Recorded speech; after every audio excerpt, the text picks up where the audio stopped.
What's up, everybody? Welcome back to another edition of the 10-7 MMA. I'm your boy DS, and as always, I'm here with the squeeziest of them all, Dino Bam Bam Squeezy. Dino Bam Squeezy, the seldom heard Dino Bam Squeezy. The seldom heard, but back in listen, the day, it was a thing. Yes. Yeah. It is a thing, and to me, when I think of you, I still picture just little Bam Squeezy. I like that. Yeah, that's nice. No, you were never little, though. Never little Bam Squeezy, but like a younger Bam Squeezy. Yes. Yeah, I get what you're saying. Absolutely. I feel that. But today, we are here. We're back after a small hiatus. I was excited all day to do this shit. I'll be honest with you, man. Yeah, for sure. And today, we'll be covering for you UFC Austin. We've got a huge card on the docket. I was supposed to be at this. Fuck you, Mather. Shout out Mather, though. He's a good guy, but like, I knew he would do this shit to me. I was supposed to be at this event. Apparently, I'm not going to be at this event, which is some bullshit because I saw tickets for like $400 on the floor. Yeah. And then, like, what happened? Mather happened. Just Mather shit, you know? Really quickly, on this little hiatus, it's been, last week was a UFC bye week, as we like to call it. Right. So an off week. Luckily for me and you, it seems like every time we've gotten sick this year, it happens to have been during a bye week. One of us. Yeah. We don't, like, it's not like our periods synchronize and we get sick at the same time. I had the Rona. He did have the Rona. So that's He did have the Rona, so just so you guys know, I'm sacrificing my body, my well-being for you guys here, like, because, I don't know, I texted his ass this morning, I'm like, bro, disinfect some surfaces. Yeah. Did he do it? Look at him. Wiped some shit. Doubt it. No, I did. I wiped some shit. He wiped some shit. So, with Clorox wipes or what? Like, yeah, Lysol wipes. Lysol wipes. Yeah. Okay. 99.9% of bacteria. It's over. It's over for me. So there's that. So that happened this week. Along with, I switched internet providers. My grandma has COVID. His grandma has COVID. Drew's mom has COVID. Shout out Drew. Shout out Drew. Feel better. And hey, that's fucked up. I didn't mean it that way. No, in my mind, I don't know why in my mind the words "rest in peace" were like, and it's like, and God forbid. Knock on wood. This ain't real wood, my guy. It's some kind of wood. Okay. Anyways, so here's the thing. Yeah. So I switched internet providers. Oh my God. About this. Yeah, please. Tapology. For some reason. For some reason. Yeah. I have an IP ban there. Mm-hmm. So I contacted. We got fucking IP banned, and not us. I mean him, but like here we are, and it's his Wi-Fi. We're fucking IP banned. I contacted dude at Tapology via email. Just dude at Tapology. Forgot his name. Nice guy. Dude at Tapology at email.com. Right. So that guy messaged me back. Send me your IP address. We're going to get this shit figured out. It might be a scam now that I'm saying it out loud. Yeah. It might just be He's like, brother, get me a $250 Visa gift card. My social security number, all that shit. So hopefully by next week we'll be back on Tapology. We're using SureDog today. Mm-hmm. Yeah. It is what it is. SureDog, smart. Right. No, but it's fucking terrible. This was news to me until I just arrived here like 45 minutes ago, and I was shook. I'm shook. I'm looking at it right now. I don't know what the fuck's going on. The whole screen is different. I hate it. I feel like a boomer saying that, but I don't like it. Also, before we go on, go ahead. I just want to say, shout out to our boy, J Mix. Absolutely. Because he's the guy that, by the way, he made our theme song. Yeah. You only hear about 7 seconds of it, right? My nuts are itchy. You hear more of it in the MMA casuals. You gotta hit the little.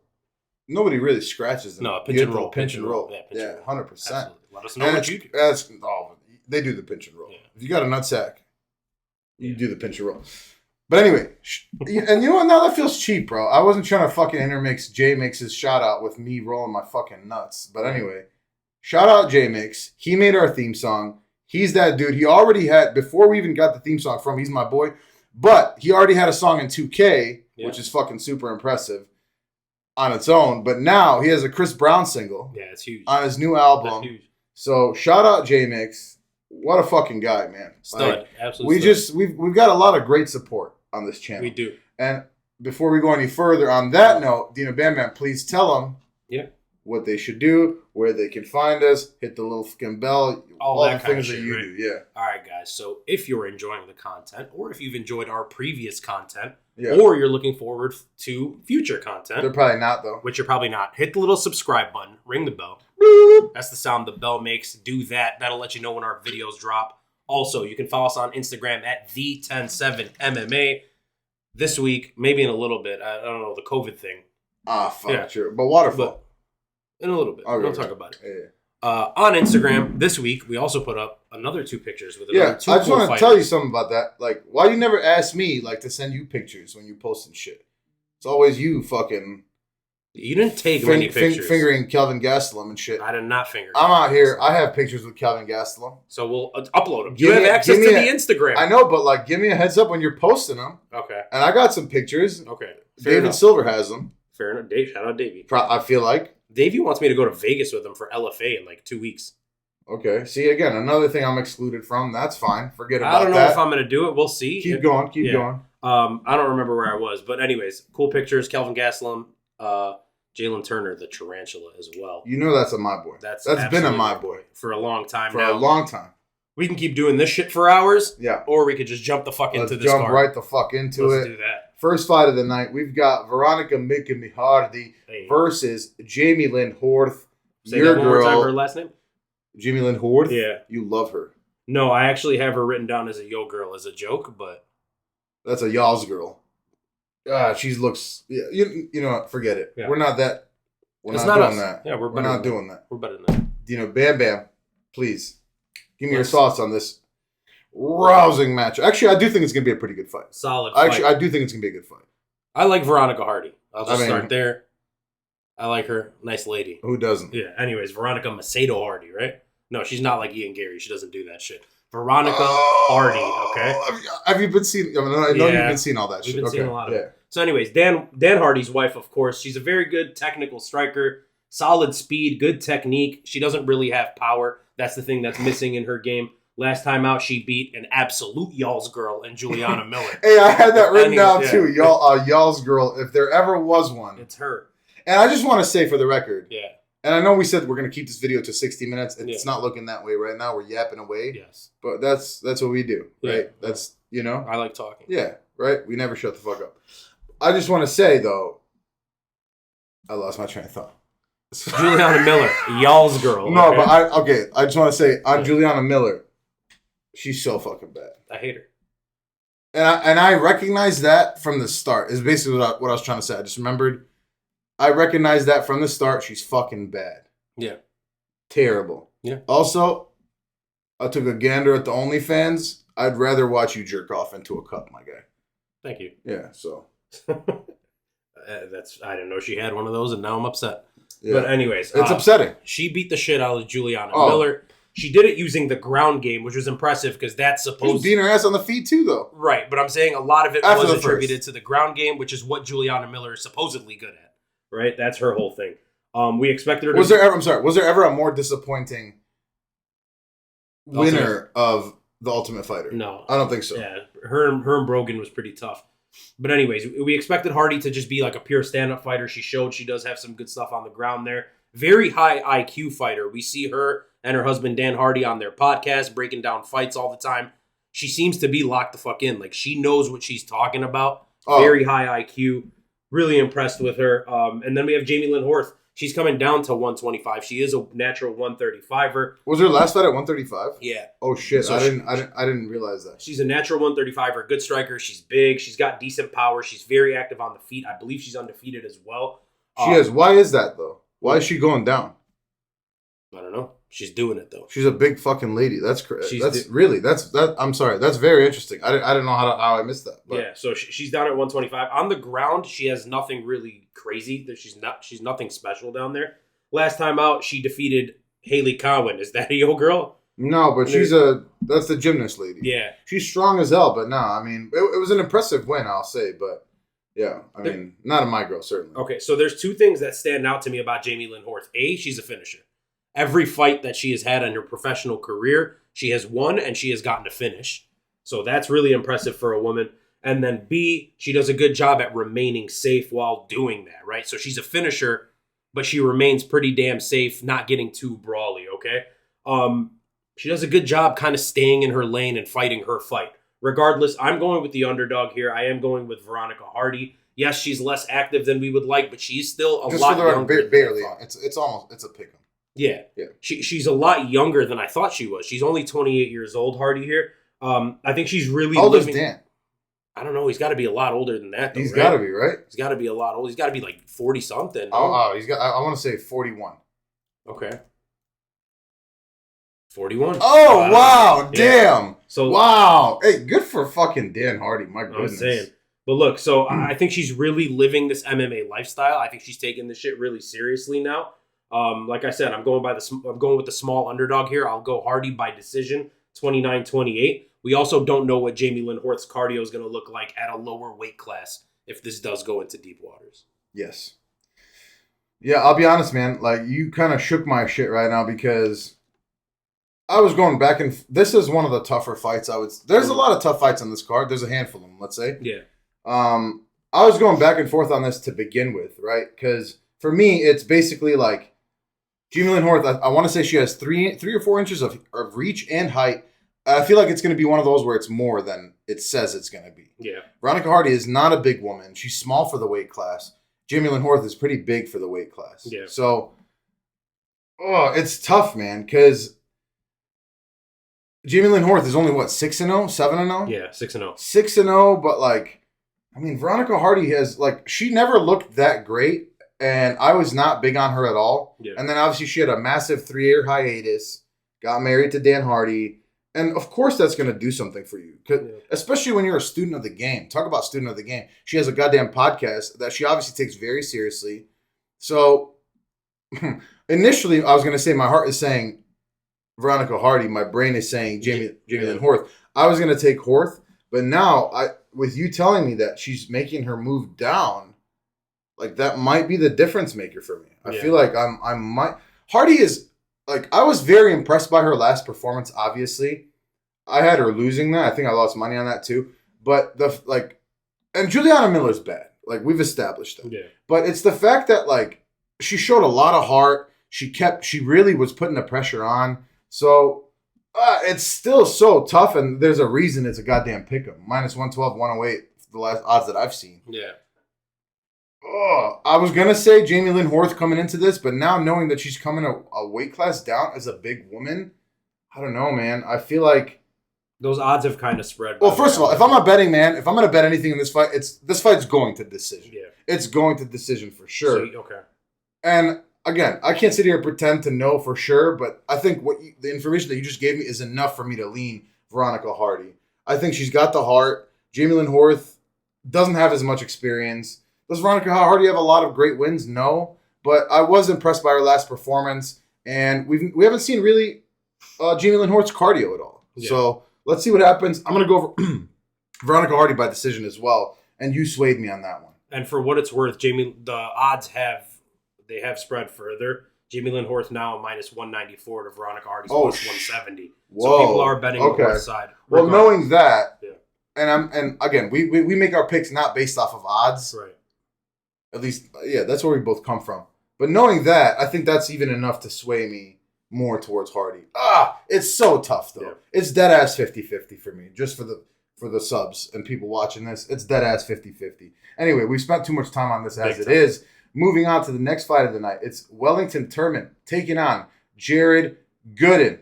So, for me, Wellington Turman, I was not very big on Wellington Turman when I first saw him initially. I was like, this guy is run-of-the-mill. Nothing really stands out. When you look at it's weird because when you look at his background, he's supposed to be a Muay Thai fighter, right? But when you look at how he's fought in the UFC, he's mostly tried to go the grappling route. Yeah, jiu-jitsu. So, but I will say, I noticed the striking standing out more in his last fight.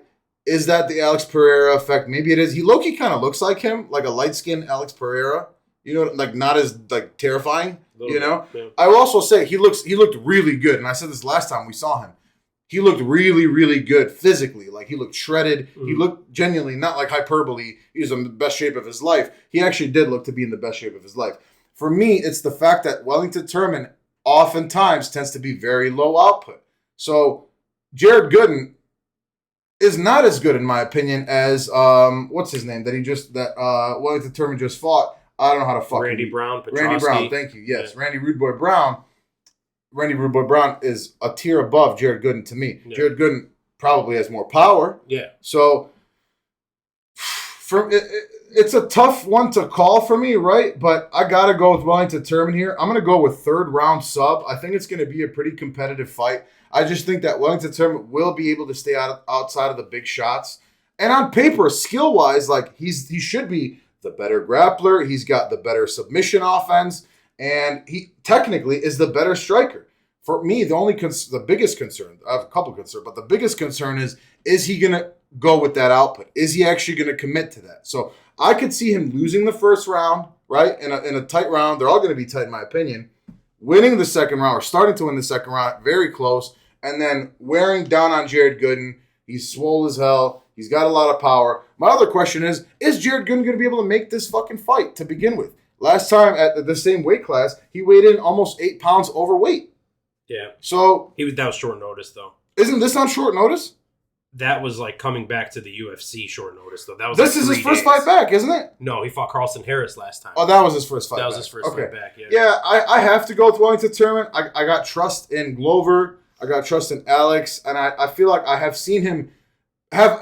I feel like he's always had the Muay Thai skill. I feel like we've seen him in his last fight gain more confidence, right? I know he lost to Randy Rude Boy Brown, but he had some good moments in that, and it was arguable. It was a pretty close fight. Yeah. So I'm going to go with Wellington Turman. I'm going to say he starts working him on the feet in the third round, and eventually we see Jared Gooden gas out a little bit. Wellington Turman get a mid-third round submission on this one. Okay, so really quickly with Wellington Turman, 2 losses in a row, right? You mentioned Randy Brown, and before that it was Andre Petroski. I do want to say he looked good in the Petroski fight. He looked solid on the feet, and then he looked okay at moments against Randy Brown. But to me, I just feel like maybe that's the limit, right? It's like Randy Brown to me is above Andre Petroski. So it's interesting that he lost to Petroski and got Randy Brown. But regardless, it's like to me that's wait a minute, he lost to Randy Brown. He lost to Petroski and then he lost to Brown. They gave him the Brown fight, is what I'm saying. Oh, you're saying that the fact that they gave him the fight. Yeah. Okay, yeah. So it's like, it seems like, okay, I feel like I know where his limit is. And Jared Gooden is not Randy Brown. Jared Gooden is not Andre Petroski. Jared Gooden's a good fighter. I just want to say Drew Gooden every time. Right, and I want to say Jared Gordon. But anyways, look, Gooden is good, like as the name would indicate, right? He's got really good power. He's tough as hell. He's super athletic, but he's not quite as good as the rest of those guys that he's been fighting. Also, in his last fight out, we saw him get taken down by Carlston Harris and held there the entire fight. Yes. And it's like, to me, that's worrying because if Turman can get this fight to the ground, what's to say that Gooden is going to be able to get up? Yeah. If Turman is smart, he will get this fight to the ground. Yeah. And I know he can. Mm-hmm. It's just a matter of, is he going to, like, the worst and I'm sorry if I interrupt you. The worst thing he can do, in my opinion, is like start slow, like jab, cross, like, but without any real intent. Like, so if he does that, he can get caught. That's what I'm saying. And we've seen him knocked out. Yeah. So, but what's the verdict? Yeah, I'm going 29-28 for Turman. But like you said, I'm not very sold on it at all, to be honest with you. Yeah. There is a good shot that Gooden can land that big shot. There is. What are the odds on this one now? Great question. Let's see. This one, minus 190 for Wellington Turman, plus 165 on the way back. So minus 190? Okay. Yeah. So, yeah, I saw it at minus 198, plus 164. Yeah. Yeah, okay. I like it. Cool. Moving on to the next fight of the night, we've got Rodolfo Bellato making his UFC debut at light heavyweight, taking on Ihor Potieria. What do you think about this one? All right, let's start with Bellato. He's a Dana White's Contender Series, Dancing with the Stars guy. Big Brazilian dude. He's a grappler. Looking at him, you know he has good power. He is a big, menacing-looking dude. He's down to exchange. He's down to get brawly as hell. And we saw that in his 2 losses in his career, both of which were to Vitor Petrino, by the way. Yeah. He can get knocked out, right? On the ground, he does a great job with control. He has really good submission skills. Like most jiu-jitsu dudes, he kind of struggles to get the fight to the ground. Yeah. But when he does get it there, he does have good control. I don't think he, strives to, though, you know? Yeah, but I do think it's his bread and butter. On the other hand, we have Ihor Potieria. He's a striker. He's got good power. He has hella acne and back knee. I've always tripped out about that. And a body that doesn't match it if he's on roids. Right. So, anyways, he's nothing special on the ground, but he does have good takedown defense. He is a really, really weird case to me, though. He's 1-2 in the UFC, His only win is against an aging Shogun Hua. He looked, and Shogun rocked him in that fight. Right, and that's not a good loss to have at this point. And then his losses are against Nikolai Negumereanu and Carlos Blackjack Ulberg. So those losses that's fine to lose to those guys. Yeah, but it almost seems like the UFC's like, get this guy the fuck out of here. I don't know, because then why would they give him the Shogun fight? Because I feel like they thought they saw something, and then they saw like a somewhat competitive fight with Shogun. Yeah. And then they're like, maybe not. Yeah, I don't know. I just want to say for the record, I don't know if you remember, I don't fuck with this guy at all. Yeah, neither do I. To me, this is grappler versus striker. It may sound shitty, but I just don't think that Ihor Peteria is like legit UFC caliber. I think he is UFC caliber in terms of like the low guys, right? Like the bottom of the roster. I don't even think so. Yeah, he may or may not be. I think he could beat the low-level guys. Nothing really above that to me. I'm trusting Bellato here. Seems like if Ihor can't get you out of there really quickly, you're probably going to get him out of there quickly. For that reason, I'm thinking Bellato's going to wear him down, get a takedown, finish it on the ground, probably ground and pound, maybe a submission, but I'll go ground and pound round 2 for the newcomer. Yeah. Yeah, I like it too. Bellato, listen, like you said, man, the only 2 losses in his career to the goddamn animal, Vitor Petrino, which is so weird. Like, and they're like years apart. Yeah. Like, it's crazy. So, but Bellato to me passes the eye test way more, right? Like, he's a huge dude. He's got a big ass head, massive head. And I do think that there's something to be said about those physiological things that we don't often talk about as MMA analysts. You know what I mean? But listen, he beat a Dagestani dude on Dancing with the Stars, right? He had a good fight with Vitor Petrino until he started swinging in the pocket. And it's like, you can't do that. You can't do that. You don't have the power Petrino does. Not many people do, right? So for me, truthfully, both of these guys have somewhat padded records. If you look at their records before the UFC, pretty padded. But the eye test, it's very obvious to me who wins here. I personally believe that Rodolfo Bellato has the better striking, technically. I believe he's actually a better grappler overall, no question.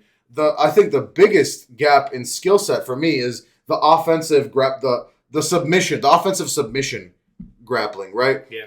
I feel like if Bellato wants to latch up a sub, at some point he'll be able to get it. Ihor Peteria, sure, he has some power, but the massive submission grappling advantage for me is huge. He's more skilled on the feet. This is this is one of the locks of the card for me. There's a reason last time I checked, and let me know if I'm wrong now, minus 450. Yeah, biggest favorite on the card. Okay, so yeah, and there's not a lot of big favorites here, but yeah, for me, this is fairly easy, man. I mean, the only way he can lose this, in my opinion, is if he deadass stands there with his chin up, starts swinging in the pocket. Yeah. Which he said himself that when he lost to Vitor Petrino originally, right, and then he came back, he said he got too emotional. He had a lot of moments in that fight, as long as it lasted. Yeah. So as long as he doesn't do that, I know there's not the emotional backing to this fight here. But it is he's just a tier or 2 above, man. So for me, this is very straightforward. I'm going to go... I can see a TKO. I can see a sub. I do think he gets the finish. I'm going to go with the second round submission finish for Rodolfo Bellato. Drops him, chokes him.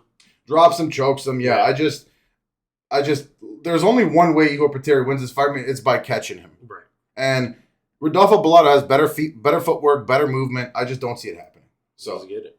Moving on to the next fight of the night, we've got Steve Garcia. It's a featherweight bout. We've got Steve Garcia taking on Melquizael Costa. Melky. He's a brother. He's a brother of mine. We both got vitiligo. Okay. I'm much whiter, so my shit ain't noticeable like that. Bad, right? Yeah, but unless you see my chram, that bitch is 2-tone. So for what it is, okay. Listen, Steve Garcia is big for the weight class, man. Yeah. Like, I think people underestimate how good Steve Garcia is. Right? He has 13 or 14 knockouts on his resume. The dude has legit power, right? We've seen him rock too, but man, Steve Garcia is pretty damn good. Okay, he's a finisher. Last fight, he got a shot versus Shailon Nudenbakit, right? He got I want to say like an uppercut, like a body shot, liver shot finish, which is very impressive. He's not a bad wrestler. Mel Costa, though, to me, man, better array of strikes. The kicks of Mel Costa, unbelievable. Yeah. I remember in his UFC debut, I was like, okay, this guy did pretty good, you know?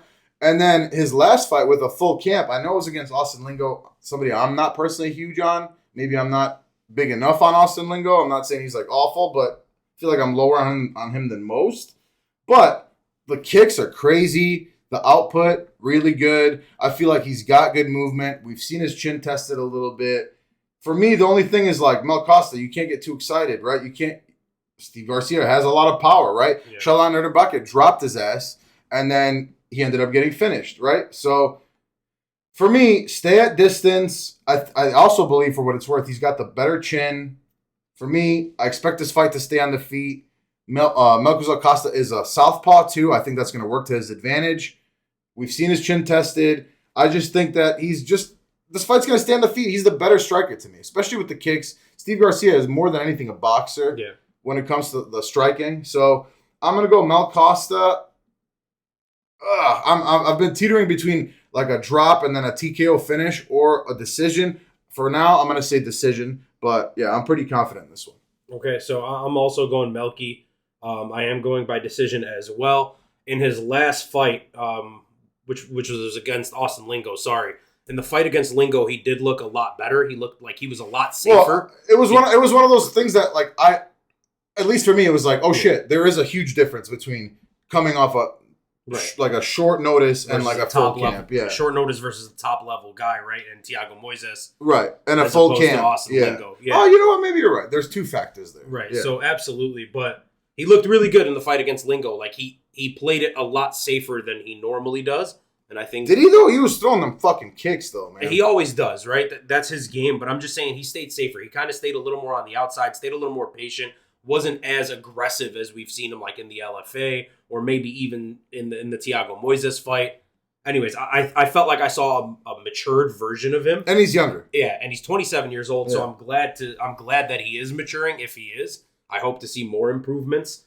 Steve Garcia is tough as hell, so I don't think he will be finished. Yeah, but he's always alive for the win here. Steve Garcia, absolutely. Right? So, but I am going Melky. What are the odds on this one? This one is Melky minus 250 to Steve Garcia's plus 210. Man. Tough odds. Man. Yeah. Those are kind of crazy odds. Yeah. But, okay, cool. Moving on to the next fight. We got the fifth fight of the night. It's at lightweight. We've got a fan favorite in a weird way. For whatever reason, Joe Solecki taking on another fan favorite for like the non-casuals, Drakkar Klose. Two very different fighters. To me, this is like the quintessential grappler versus striker matchup. What do you think about this one, Dino? Man, see, I don't know because both guys do come with a grappling background, right? Yeah, but Drakkar Klose is like right. he doesn't use it like that. So that's what I'm saying. Joe Solecki is gonna look for that, right? And I feel like the like there's levels to this shit, right? Like Joe Solecki, his stand up's so bad. Yeah, he's gonna be a grappler. I get what you're saying. Like, he's not gonna stand. Drakkar Klose, he's that typical guy that came in as a wrestler, fell in love with his hands. And now that's what he does. He's a brawler, right? But he does have it in his back pocket. So there's just throwing that out there. He's improved his striking a lot, though. So that is Drakkar Klose, and that's why he's 100%. Yeah, that's why he uses. I feel like now he's more known as a striker. Exactly. So two moments stick out if you know anything about Drakkar Klose. It's the Beneil Dariush knockout where he had Beneil on dropped. Yeah, he had him on skates. He had Beneil on skates. Then Beneil rocked him. He was on chicken legs. It got us that moment with John Anik and Rogan in DC, the first viral. Oh, shit. Was that it? That's that knockout. Damn. And then the second thing with him is, I think it was Tiny last Dick. year. Oh, no, I don't know about that one. But last year. Should we start that series? You want to? Like, you think he's packing or not? I'm going to start asking you that. I don't know if I'm comfortable. It's fine. Anyways, the second one was he got pushed at weigh-ins, like ceremonial weigh-ins. And at one time, I think it was Jeremy Stevens or somebody. And he I don't know if he pretended. To hurt his neck. He's like, yeah, my neck hurts. And then he just pulled out of the fight because he got pushed. It was Jeremy Stevens. And it wasn't even like that bad of a push. I know, but you don't know that. Yeah, I don't know. I guess I don't. Maybe he was already hurt. Like, who the fuck knows? Anyways, he is very, very inactive. And that's a huge thing with him. I feel like he's wasted years of his career by not fighting. No question. So that kind of sucks. He's a solidly well-rounded fighter. Good skills. Would have been nice to have seen him fight a little more.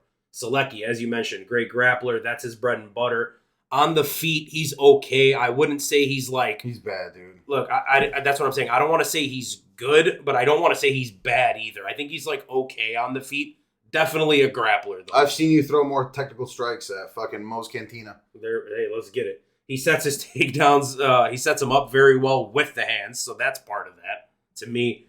Anyways, when he doesn't, He gets smacked up on the feet, and that's just basically what it is. To me, it comes down to the eye test. I trust Drakkar Klose way more here. I feel like he's significantly better on the feet, and he might be better in the pure wrestling. Oh my God! No way! I'm going Drakkar Klose. No way! In the he's a state champion. He's a Michigan State champion. But you're crazy for that. We'll see. 29-28 Drakkar Klose. That's crazy. Yeah.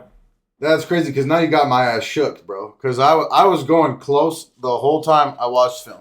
Okay. And then last minute, I was like, at the end of me watching film, I was like, I don't know, though. Like, Solecki's going to get him. Solecki's good. Like, I guess, let's be real here, right? At the end of the day, what are we doing here? We're breaking shit down. The breakdown here is very easy, right? It's straightforward. Yeah. It basically comes down to how often do you think Joe Solecki's going to be able to force grappling exchanges and find a submission? Mm-hmm. Or is he going to get knocked the fuck out? We haven't seen it yet, but Drakkar Klose has been aggressive. He's a little older now. He's, 35, 36? Mm-hmm. He's getting there. I'm going to go Drakkar Klose by second round knockout. I was leaning Solecki, and again, you shook my ass, and now I'm thinking he's going to get the finish. I overshot it. So okay, let's go. Moving on to the next fight of the night, we've got Cody Brundage, y'all's boy, taking on Zachary Reese, who's making his UFC debut. We last saw Zachary Reese anywhere around the UFC when he beat Eli Aronov, right? Who's somebody that I had a conversation with in Vegas, which was really cool. Zach Reese, listen, he keeps his hands down a little bit. That's my biggest concern with him. But he's long, he's rangy. For me, Cody Brundage, this is probably the end of the road for him.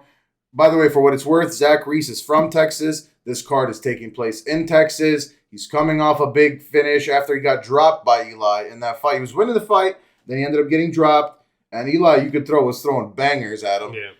He connected. He connected on his chin. I feel like Eli would have won that fight if he stayed smart. I don't know why even DC was tripping off that. Yeah. Why didn't he pull his arm out after he got it? He got it out. He made a Cody Brundage-like decision. Very weird, Yeah. So for me, I feel like this is like a fight that the UFC is setting up where they want Zach Reese to win. He's shown a good chin because Eli again, man, he threw some goddamn bangers at his chin, connected on him too, and this guy was still had the right mind to sit there and get a submission from the bottom. Eli didn't execute the defense on that very well, but man, I gotta go with Zach Reese. I can never pick with Cody Brundage again. I told you that last time. There's another fighter on this card that I might have to bring this point up about, but you know what I feel about fighters that have shown me that you have that quit in you. Yeah. And I'm not saying you're getting fucking... If Kelvin Cater fucking quit when he was getting his ass murdered by Max Holloway, that would be different. I'm not talking about that kind of fucking beatdown, right? Mm-hmm. But when you quit, when it's like, what the fuck? Like, what's going on with this guy? That shows me something. I can never really go back on that. It's like when your girl or the girl you're talking to shows you some shit, like cheats on you, whatever. You can't go back to that, right? So that's how I feel about this. I got to go with Zach Reese here. I think he's going to end up getting the sub. I'm going to go with like a mid to late second round sub for Zach Reese. I think the range is going to be a problem for Cody Brundage. Zach Reese is better on the feet for sure. As long as he doesn't keep his hands too low. And even if he gets taken down, I think he's still live. I'm going to go with Zach Reese by submission here. Okay.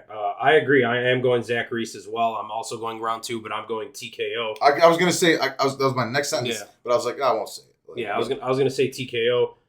Really quickly with Brundage, I was a fan of Cody Brundage. Great guy. Situation with his wife was in the UFC. Their daughter has like a crazy illness or whatever. Oh, shit, man. And, tough situation. He's actually a roommate, or his college roommate was a coworker of mine. So I've gotten to know like a lot of insight on Cody Brundage and their family and their life. And good dude, tough situation. But like, dude, he is really athletic, very high level collegiate wrestler, has power in his hands, but he just cannot put it together. I know, but it's like I think there's a mental aspect. It very well could be. I'm talking shit, right? Who am I? I'm sitting here with you. It very well could. But it's just like when I see you do that against a guy that I don't think is that good, and Cedric Dumas, it's like. So my thing is like, why is the IQ that bad? Like you have all the physical aspects, all the physical traits. Like I wouldn't be shocked if Cody Brundage found the chin. I wouldn't either. He has serious power. I just think it's one of those where the UFC does not want that to happen. Yeah, I agree. And if it does, the Zach Reese hype train is done. Yeah, I agree. I am going Zach Reese. Hometown guy. I feel like there's a reason they put him on this card. Yeah, Zach Reese, round 2 TKO. Good luck to Cody Brundage, though. Man. You really brought the mood down with that one, but that's real life, though. So, listen, I've been through a lot of shit myself. Big ups to Cody Brundage and his family. Wish him the best. So, moving on to the next fight of the night, we've got Miesha Tate making another return, I guess you could say. Yeah. But this time, she's moving back up to bantamweight. I didn't love women's flyweight for her. I don't think that was the move for her at all. Yeah, I mean, I'm glad to see her back, right? Not just because she's, got thick booty or whatever. She's taking on Julia Avila, and again, this is at women's bantamweight. Yeah. So what do you think about this one? Okay, let's start with the former champion, Miesha Tate. This was the division she was a champion in. 37 years old. To me, the biggest issue is the age. To me, that's really the end all for me. I know they're only 2 years apart, but Miesha Tate's 37 is different than Julia Avila's 35. That's huge, okay? In their primes, Miesha Tate smokes her. No, it's no question. Absolutely smokes her. No question. In the prime, Miesha Tate takes her down and wrestle fucks her. That's what I'm saying. Yeah. So she's that wrestler, grappler. I don't know what to say about Miesha Tate. We know who she is, Dino. My question is she fully committed? Because I think if she is fully committed to the game, she should win this fight against Julia Avila. Yeah. But I don't know if she is or not. Julia Avila, as I mentioned, 35 years old, decent power, good ground and pound. She is a black belt in jiu-jitsu, but she doesn't really use it. Yeah. She also hasn't fought in a few years, coming off of an injury. And even before that, she was only 2-1 in the UFC. Right. She hasn't fought a ton of high-level competition. Not even close to the level. And you yourself on this very show have said, in the women's divisions, there's a lot to be said about the experience level. And yeah, absolutely. So she hasn't fought in a couple years. She was dealing with a bad injury, and then she had a child.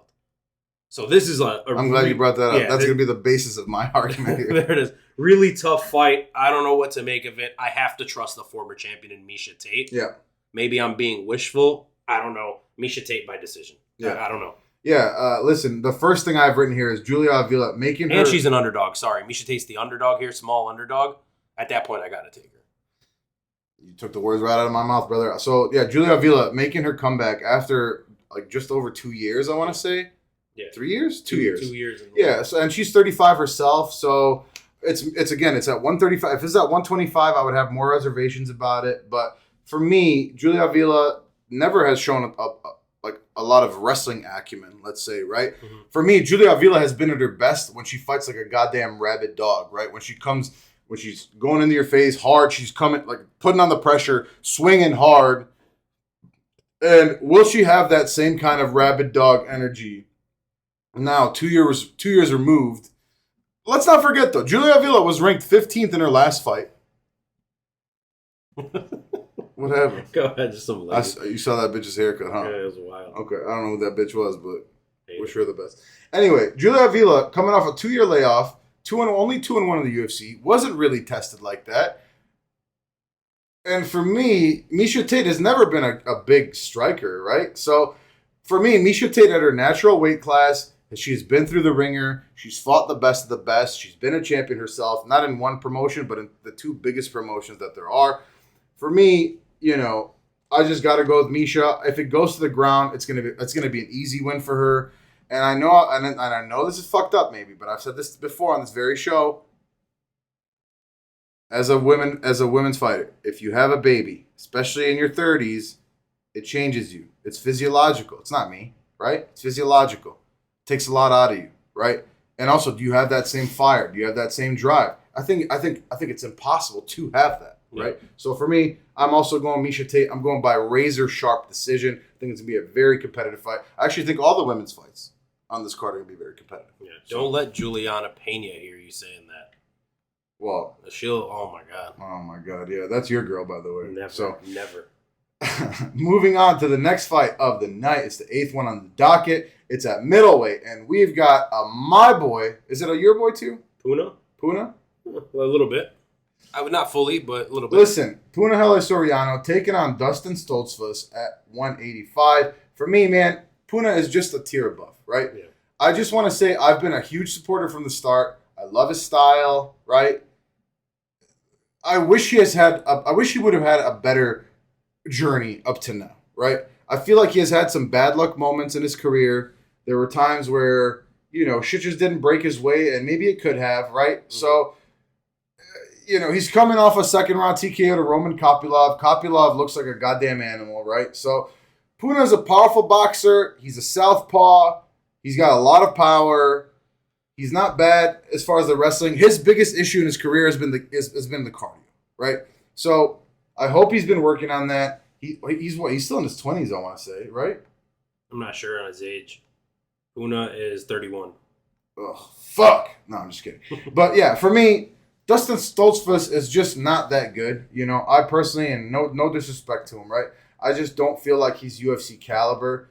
So for me, I just think this is a fight where Puna maybe gets back on track, right? And I hope that he gets better matchups after this because he's had some not so great ones. So he's going to be the better striker. He's going to have more power. In my opinion, he's going to get the knockout in this one. I'm going to go early second round KO for Puna Soriano. Yeah, I'm going Puna round 3 KO. I feel like some of those cardio issues will have been worked out. That's a crazy. I bet that the odds on that are fucking. Yeah. I feel like he's worked on some of those cardio issues. And as far as Dustin Stoltzfus, he is. I know last time out it didn't look that way, but he is a tough guy to finish. I think it was a boost, right? His last fight was which is crazy. Just think about that. Right. Dustin Stoltzfus? Sean Strickland. Right. Yeah, I don't know. Stoltzfus is, for what it's worth, Stoltzfus is also easy to take down. He does have a good ground game. Not that I expect Puna to be taking him down, but again, Puna Soriano, another theme with this card, another guy that has a very good wrestling background, but never uses it. So it is there in his back pocket. I just feel like he's better everywhere. Puna round 3 KO, and that's that. I'm going to sprinkle that too. Yeah, I like that one a lot too. I don't know about the third round, but now that you've said it, maybe I will. You tend to influence me, so I'm easily influenced. Anyway, moving on to the 9th fight of the night, we've got a UFC legend at lightweight. Unbelievable. First of all, one of the craziest records that you'll ever hear. 38-23, Clay Guida taking on Joaquim Silva, making his return after a little bit of a hiatus at 12-4. What do you think about this one?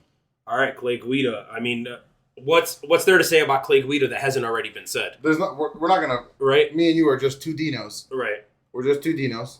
Yeah. Sitting here, doing our best. Right. Clay Guida has been fucking around. Was it 7? Did I see? I think it was like 17 years. Some shit like that. Since his first fight to his. That's crazy. It was nuts. We were like children, and this guy was. Bro, what do you mean? We have.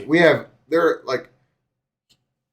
Let's take a step back. Yeah. Clay Guida. If you're a casual, or if you're a newer fan, whatever. I don't like the term casual because it's offensive to people. Like, I want more fans, right? Like, bring people on.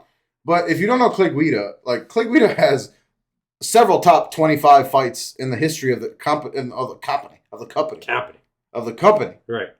And first fight in the UFC in 2007 against Dean Thomas. Shout out Dino Thomas. That's crazy. You know? And who won that? He lost. Clay Guida lost to Dean Thomas.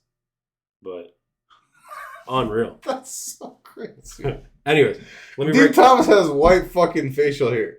Dean Thomas is raw. He's raw. I have a picture with him too. I met him at the UFC X. Yeah, that's crazy. Make sure to post it, but not let me post any with anybody.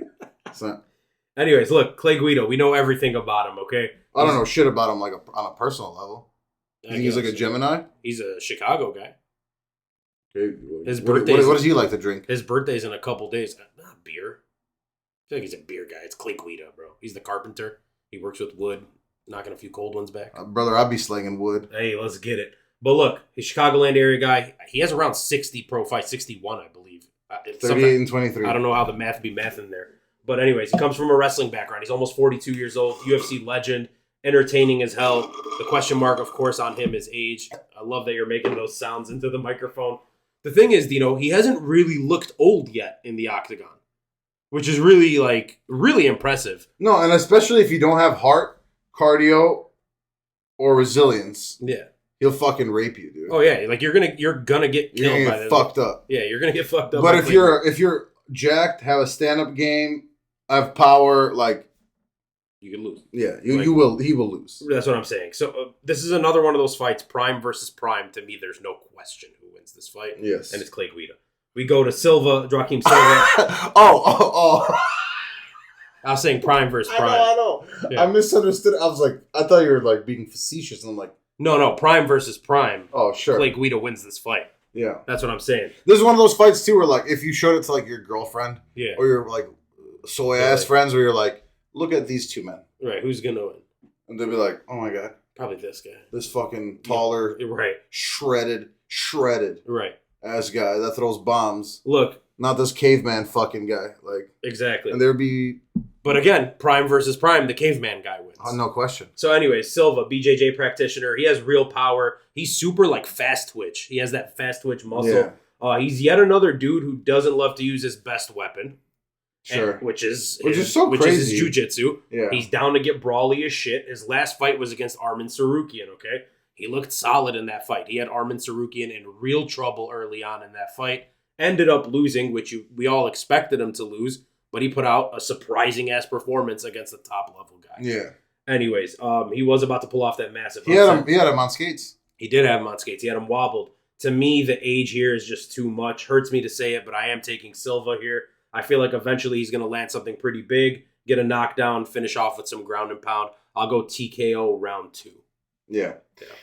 Yeah, man. I mean... really quick, I'm sorry, one more thing, Dino. No, please. I hope Clay Guida doesn't retire. I hope they keep him around maybe for UFC 300. That would be awesome. He won't retire. I want Clay Guida's send-off to be really, like, monumental and memorable. Yeah. I want him to have that moment on a pay-per-view card. It doesn't have to be on the pay-per-view. He could be like on the prelims. It won't be, bro. Just a guy on the prelims, on the pay-per-view card. Give him like a nice send-off when he does want to retire. I don't know that it will be, man. You think he's just like a fight night and he's been so irrelevant for so long. You know? I bet they do give him like a UFC like 3-0. Let's say like the world was a just place, they would. You're right. We'll see. I hope they do. You're right. For me, this is very. They did it for Robbie Lawler, something like that. But Robbie Lawler, I know he's a champion. You know what? But like, no, you know what? Similar-ish. Right? Very similar. Minus the belt. It's just the fact that Robbie Lawler's best moments were on his feet. Yeah. You know, we all want to see that, right? The casuals want to see that. Man, the Clay Guida versus Diego Sanchez fight, though. Oh, it's etched in the laurels of history. Yeah. There's no question about that. And if you don't fucking know that, fuck you, first of all. Yeah. You're not a fucking real fan. Go watch it. You're a bitch-ass casual. But so casual, don't even watch the Casuals Guide. Okay. That this lesbian puts out. Just go play with your little fucking pecker somewhere else, because this ain't the sport for you, bitch. Wow. Yep. Tough message from a tough guy. This is pretty straightforward for me, man. Clay Guida, in my opinion, to win this fight, what does he have to do? He has to wrestle. Yeah. On the feet, it's over, right? Jiu-jitsu, it's over. For me, there's just no realm where I see Clay Guida imposing his wrestling and like dropping bombs on this swole-ass, jacked-ass dude who's a goddamn really good jiu-jitsu player. So, for me, it's very straightforward. I'm going to go with Silva, low-key by TKO. I'm going to go Silva by TKO. Yeah, same thing. Do I want to see it? I don't want to see it. But the betting line, I mean, Clay Guida is getting finished here. Yeah. So, there's really not much else more to say other than that. So, let's move on. Moving on to the next fight, it's Sean Brady taking on our boy, Kelvin Gastelum. KG. For me, the biggest thing about this fight is this is Kelvin Gastelum. First of all, he won against Chris Curtis at 185 last time out. Right? Yes. So it's kind of weird to like beat Chris Curtis and then like move down. Mm-hmm. You know, of a division where like you've had again another top Kelvin Gastelum versus Izzy Adesanya, top 20 in the history of the company. Yeah. So it's weird for me to move down after that. I get it though. My question is he going to be able to make it? Judging by his Instagram, it seems like he's on pace, right? Mm-hmm. He looks good. He looks so good today He looks good. Media day. He looked like so slimmed down. He looks great. So I think he'll be able to do it. So I think for me, it's not just like will he actually get there? It's like was it a good weight cut? How's his cardio? Is he retaining his power? We haven't seen Kelvin Gastelum at this weight class for a hot like. It's not something that's recent, right? So for me, that's the biggest question mark, right? If I knew on right now that wouldn't be a factor in this fight, I'm taking Kelvin Gastelum, not even a thought. Mm-hmm. And I think it's a pick 'em right now. Damn near. Can you double check? Slight edge for Sean Brady. Minus 120 to a plus 100. Yeah, listen, even with all that being said, and this might be a hot ass take. Mm-hmm. This might be a hot-ass take. I believe that Kelvin Gastelum's the better wrestler. Yeah. And there's... Oh, really? I agree. Wow. Because to me... Thank you. To me, Sean Brady's just a jiu-jitsu guy. Yeah. I don't think he and has... on the feet... He's trash. He's Joe Solecki. It hurts me to say because Sean Brady, that's a guy I like. I like Sean Brady. I like his game. I like the team. I tried to when I first saw, I was like, I'm gonna latch onto this guy. I really like this guy. But Dino, last time out, man, against Belal over a year ago. At this point, by the way, last October, that was Charles and a young dude, bro. Right? That was around. That was that card. Yeah, it was that card. And Dino, he got absolutely outclassed on the feet by Belal Muhammad.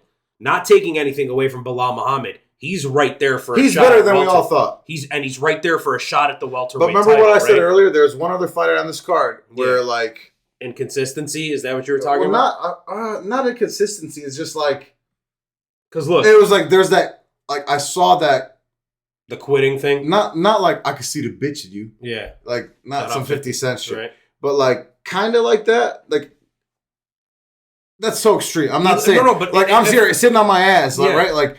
But like you quit against football, like pillow fisted ass Belal. Right. You quit. And you got TKO. And you got fucked up, dude. Yeah, you got TKO. So I can never go back on that again. Yeah. So, and that's what I wanted to get at, right? Because it's like, first of all, Belal ain't TKOing nobody.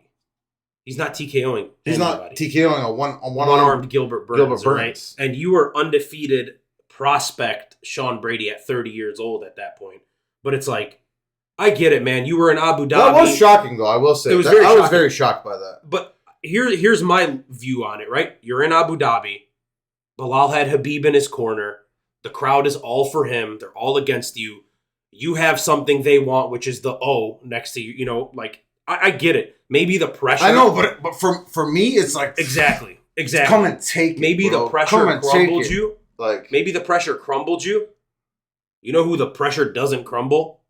Kelvin Gastelum. Yeah. You know, the guy that went to war with Israel Adesanya for the one that rounds. made Izzy say, I'm ready to die, right? I'm ready to die here right now. The guy that knocked out Alex Pereira didn't make him say that. That's what I'm saying. That was his toughest fight round to round. Yeah, 100%. Yes? 100%. No question. 100%. Hey, that was, again, another top 20 fight. Like, that was an unbelievable fight. 100%. But for me, and that's what I wanted to get at, Dino, is... That's the difference. It's like I've seen Kelvin Gastelum in a fucking war.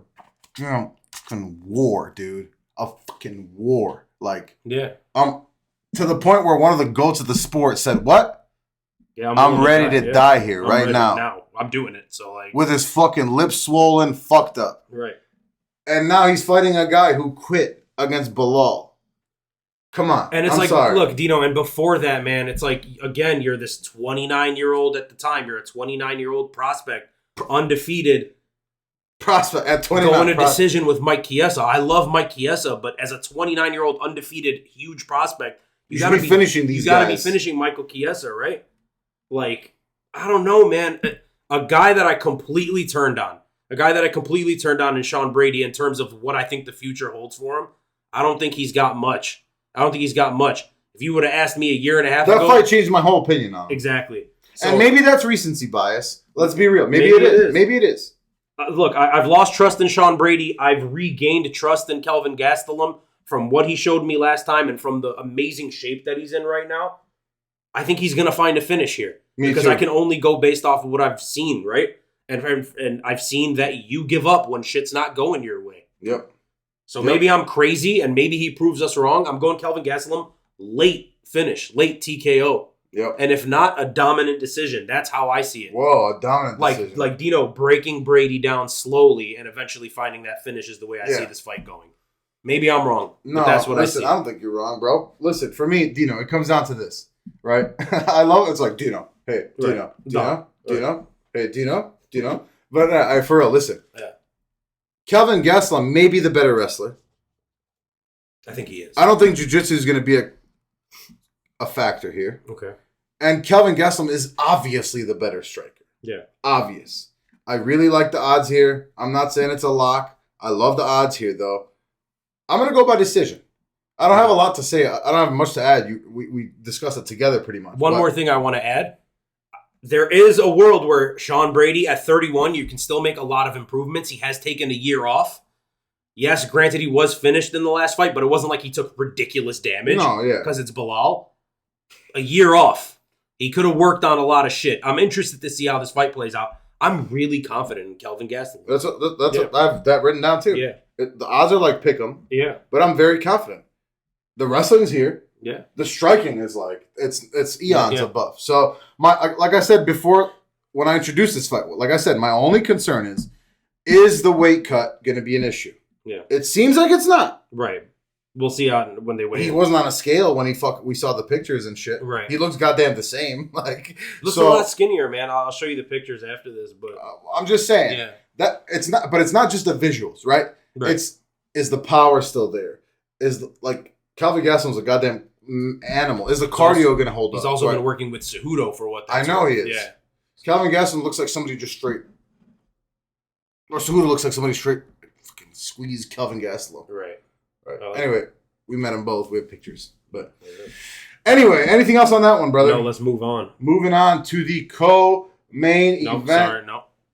See? Because Sure Dog. That's not how it works. We have, it's the fuck! feature I fight. hate that. Fuck's sake! Oh, it's the feature fight of the goddamn main card. We've got Rob. That takes all the fucking air out of my shit. We've got Rob Font taking on your boy Figueiredo. Shout out. What do you think about this one? Are you gonna go with the real fucking breakdown, or are you gonna give us your lemon iced tea? Like maybe a little bit of both. Okay. All right, Rob Font, my boy.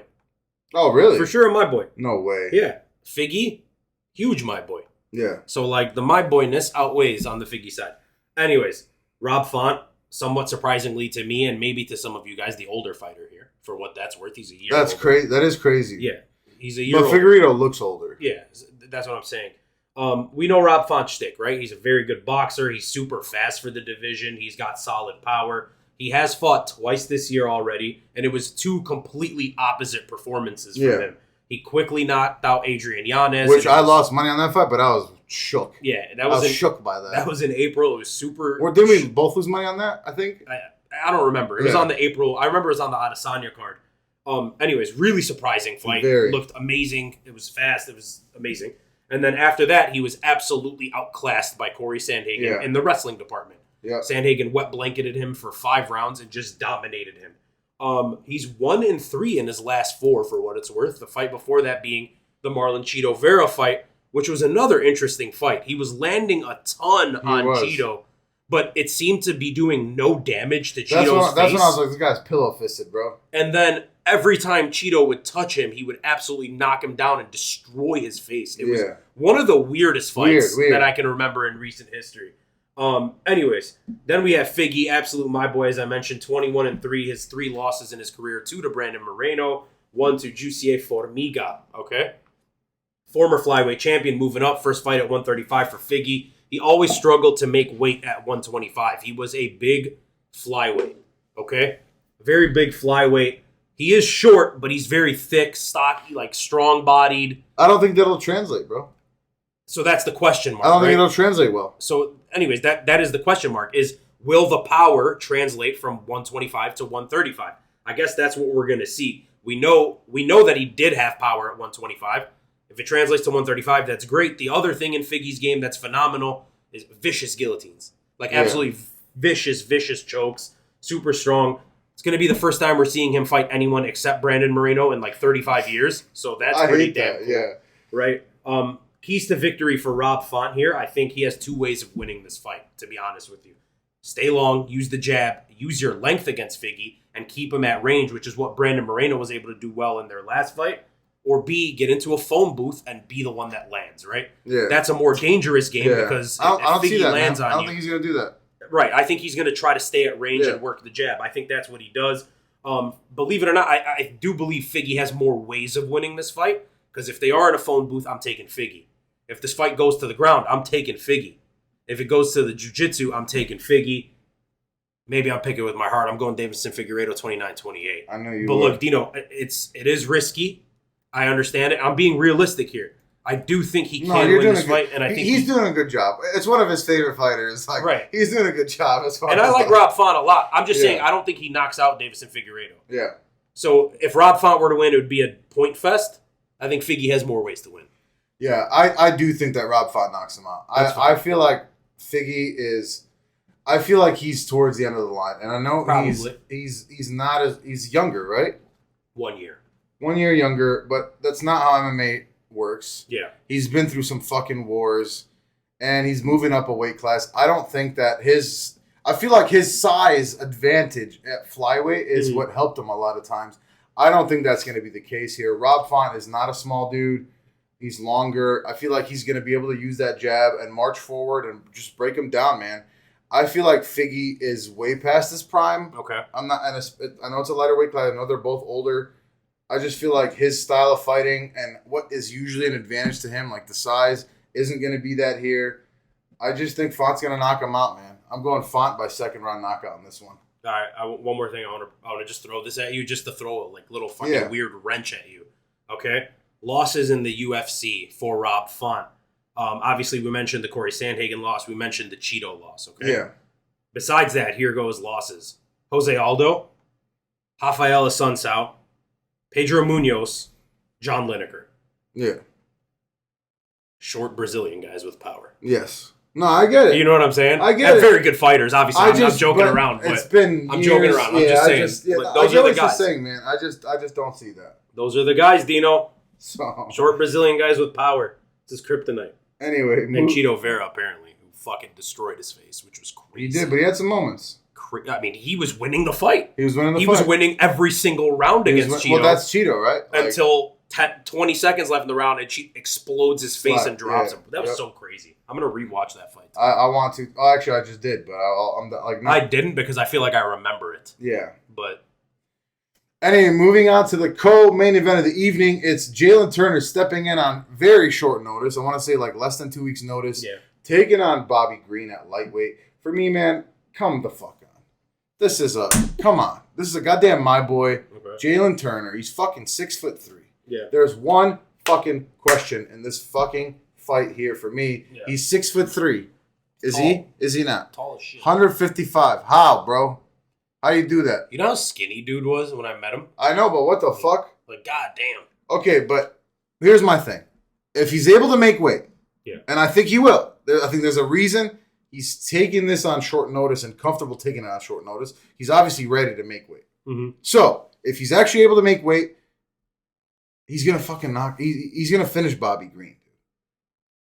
You know what? Bobby Green's a tough son of a bitch. Maybe he won't finish him. Yeah. He may, I'm going to have to go, but not a dominant decision, but a very comfortable decision for Jalin Turner here.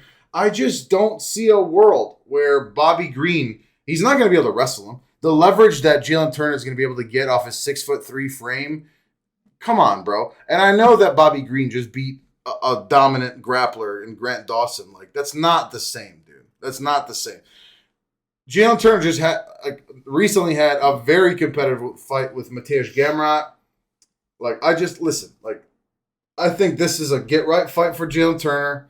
I respect him for taking it on short notice. What are the odds on this one? The odds on this one, Jalin Turner is -200. Oh, I don't love that. But I'm definitely going with Jalin Turner. I'm going to go with a 30-27, like pretty, not dominant, but like a very comfortable decision for Jalin Turner here. If he fucking loses this, man, I'll be very disappointed. Yeah. Your boy will be very disappointed, and I'll be shocked. It's Bobby Green. I know he beat Bobby Green has had a... Listen, Bobby Green, I respect him for being what he has been for the company. He's really good. He can put up a tough fight against anybody. But for me, it's like, bro, you had an aging-ass Tony Ferguson, right? And then you had a terrible matchup with Grant Dawson. I think I picked Bobby Green in that fight, too. It's like, this is not a good matchup, bro. This guy's not a good striker. Like, I don't know. If fucking Jalin Turner loses this, if he's able to make weight, I'm done with this podcast. It's all you, bro. Okay. Yeah, Bobby Green's been on a hell of a run, right? Hell of a run. Like, it's 2 wins in a row. Before that, it was like the head clash. And he's done some favors for the UFC, right. But like, come on, dude. He's been given some gimmies, dude. Right. And we all thought maybe not we all, but a lot of people thought Grant Dawson would win that fight. Should have been pretty dominant. Maybe, and as an MMA community, I think we all now think that he's trash. Who? Grant Dawson. So I feel like it's taken away from... He's not a great striker. Right. So I feel like some of what Bobby Green's done is being like overlooked. Yeah. Because of how trash we think Grant Dawson is. But it has been an impressive run. But you know what? Grant Dawson just falls in the category of like a JSP. Right. Like, just like a Joe Solecki. Yeah, just a pure wrestler, pure grappler. You know what I mean? Like, right. Anyways, impressive is all I'm saying. Impressive what he's done. He is the quintessential like journeyman, right? Bobby Green. Yeah. Throughout his UFC career. He's a guy that's hung out near the rankings. That 15, 16, 17, 18 range. Right. That's where Bobby Green has always been. And probably where he belongs. And probably where he belongs. He loses to the really good guys, and he beats the guys that he should beat. Right. Sometimes you get a surprise one way or the other. Jalin Turner, weirdly enough, another guy with not a beautiful record, which is what worries me a little bit about Jalin Turner here. He is, what's his record? Let's see. 13-7. 13-7. Every guy that he's lost to in the UFC is a guy that's been ranked. Yeah. At some point or another. Became ranked later on or was currently ranked. Like, he only loses to ranked guys. Yeah. Everyone that he beats, maybe besides Brad Riddell, was never ranked. Brad Riddell, I think, was ranked, right? Like 15, 14. I want to say, something like that. Like, Jamie Malarkey wasn't ranked. Uroš Medic wasn't ranked. God knows Brock Weaver wasn't ranked. Like, he beats up pretty, like... He beats the pussy up. Yeah, he beats the bad guys up, and then he loses to the ranked guys. Yeah. I worry a little bit about Jalin Turner. I'm not worried, bro. But, Dino, here's what I'm going to say. I don't think Jalin Turner's an elite fighter, but I think he is that level above Bobby Green, and he is younger than him, so I'm going to take Jalin Turner by RNC. Okay, yeah. I'm not that comfortable, though, is all I'm saying. I'm pretty comfortable. Maybe he wins this fight and we get some sort of semblance in this whack-ass now division at 155, which is just falling fucking apart. It's gone to shit. Speaking of 155, we've got the main event. Yeah. And it's a countryman of yours. Absolutely. Well, not a countryman. But we don't have a country. Fuck. I didn't mean it. Yeah, no, my fellow guy. You know? Just one of those. My fellow guy. Right. No, okay, that's adorable. Okay, but yeah, you're countryman in theory. Right. Beneil Dariush taking on Arman Tsarukyan. How much do you identify with Armenians? They're cool. Like, I don't know them. No, but like as an Assyrian, like. No, they're cool. Like, good for them. Yeah. You know, they're out there doing their thing. Like, it's the same struggle. You know. Sure. Give me what you think about this fight, and I think I think you have to pick your boy, right? But let's hear what you're gonna do. So I think it's a very tough fight. Let's start there. No question. Yeah. As an objective party. Yeah. Obviously, very very tough fight. Two similar-ish guys. Very important for what it's worth in this division, right? Beneil's 4, I believe. Tsarukyan's like 6, something along those lines. So it is important for the division. Let's start with Benny. Before losing to Dubronx, he was on an 8-fight win streak. He was the guy that a lot of MMA fans thought was the dark horse of the division. What happened, though, in that fight, bro? He lost to Charles Oliveira. But, like, how bad? I mean, very bad. He got his ass kicked by Charles Oliveira. That's just pure and simple what it was, right? So how much of that is Charles Oliveira being one of the best fighters we've seen in the last decade? I think what hurts him, too, is, like, seeing Charles before that get fucked up. Yeah. Like, just how the level of how he got fucked up is how bad Charles got fucked up. And you said that. You said that before, I think, when we were talking about Volk. Yeah. Yeah, weird situation. I mean, it is what it is. It's Charles Oliveira. He finished Justin Gaethje in the first, took him to the third to do it to Poirier. He finished Chandler in the second. He dominated him way harder than any of them, though. Right. I guess with Gaethje, crazy. I guess with Gaethje, yeah, he got dropped. Anyways, Charles Oliveira looked absolutely spectacular that night. Beneil looked like dog shit. That's just what it is. Before that, though, he had 8 wins in a row against solid competition. He won those fights in different ways: subs, knockouts, decisions, whatever. He's super well-rounded. He's getting on in age, and that's a big question mark for us here, along with the conversation of, did Charles Oliveira end him? Did he take his chin? Did he take his soul? That is a question you have to ask yourself. But we've seen him finish before. Yeah, we have, but it's been years. Yeah. Not when he's, 36 years old or whatever 35, whatever. Sure, Beneil okay, is. I get what you're saying. Yeah, a lot of this fight is expected to take place on the ground with both guys being grapplers. If you look at this fight, they have a guy that they fought in common, which is Mateusz Gamrot. I do believe Arman Tsarukyan beat Gamrot. I think he was robbed on that fight. Yeah, but Beneil dominated Gamrot. Yeah, I thought so too. Yeah, completely different fight. Sometimes MMA math don't math. We'll see if it's math in here. Arman's essentially a younger Beneil Dariush to me. Deadass. Great grappling, tough as hell. Striking's getting a lot better every time we see him in the cage. I think he does have a legitimate chance at being champion one day at 155 in the UFC. Tsarukyan? Yeah, he's really, really young.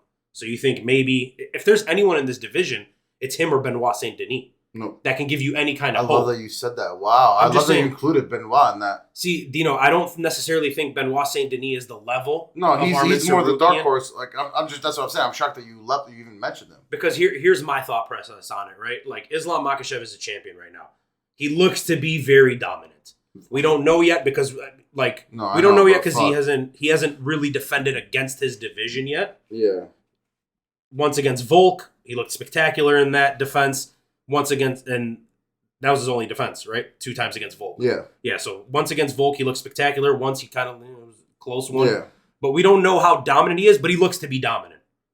So I don't think Beneil beats him. I mean, guys have a chance, right? Like Gaethje and Poirier, they got a chance, but I'm not really excited about those fights. I think the two that are exciting is Arman Tsarukyan, who has already lost to him, and maybe Benoit Saint Denis, like the dark horse of the division. That's just the way I see it. I don't think Benoit gets there, but I do think, he's interesting. Anyways, you're only as good as your last fight. Both guys, to me, looked like dog shit in their last fight, even though Tsarukyan ended up winning after getting hurt. I think it's a close fight. I don't know. I have to take Beneil Dariush here. I just have to. I want to too. But it's a coin. To me, it's a coin flip fight. I don't think the odds are doing it justice. Oh, the odds are like plus 200 something, right? The odds are, I think it's like plus 300 for Benny. Oh, that's crazy. So I'm just saying, I got to take Beneil Dariush. I respect it, man. Yeah. Listen, I've gone back and forth on this one too because, God, more than anything, it's the inconsistency of Beneil is what's throwing me off, right? Okay. Like, at his best, I think Beneil's the better fighter, and it's not a question. Mm-hmm. But looking at the last performance, it just fuck, man. Like I don't think he quit like that, but it's like fuck. Is he getting older? Is he getting too old? It's literally a guy fighting a younger version of himself, like you said. I don't have much to add to what you said. You had a really nice breakdown. I appreciate it. I just have to go with Tsarukyan. I don't want to. But I think it's going to be a decision either way. I don't see a finish really in this fight. If it's going to be a finish, I think it's Benny by knockout. Yeah, I'm wondering what are they going to look like 5 rounds in if it does get there. I think it goes to decision. So we'll see. Man. It'll be an interesting fight. One more thing to note, man. This fight has very high potential for having unreal scrambles. You're gonna see some shit. That's what I'm saying. If you're a grappling fan, watch this fucking fight. You already knew that if you are. So should be interesting. Obviously, I hope Beneil wins, but good luck to Arman Tsarukyan. I hope Beneil wins too, but I think the UFC wants Tsarukyan. Of course they do. If it's close, that's the storyline they he'll could get push. It, you know what I mean? That's the storyline they could push. And maybe he does fare better against Islam Makhachev. Yeah. That's to be seen. Anyways. Boy, I sure wish I was at this fucking fight card, huh? It's a great fight night on paper. Maybe the best of the year on paper. Oh, it's on paper, it is. Yeah. So anyways, next week we go back to having a shitty, mediocre fight night. Yep. That's Song Yadong versus Chris Gutierrez, which is, to me, a terrible main event. Nothing against Chris Gutierrez. Chris Gutierrez should never be in any main event. Right. Song Yadong, fine. I get it. Is he coming off a loss, too? This was supposed to be the China card. I get it. China. But then after that, we get the last card of the year, which is an absolute banger pay-per-view, Leon and Colby. Should be fun. We're gonna drop. We're gonna make. I wanted to talk to you. We need to make some videos like end of the year.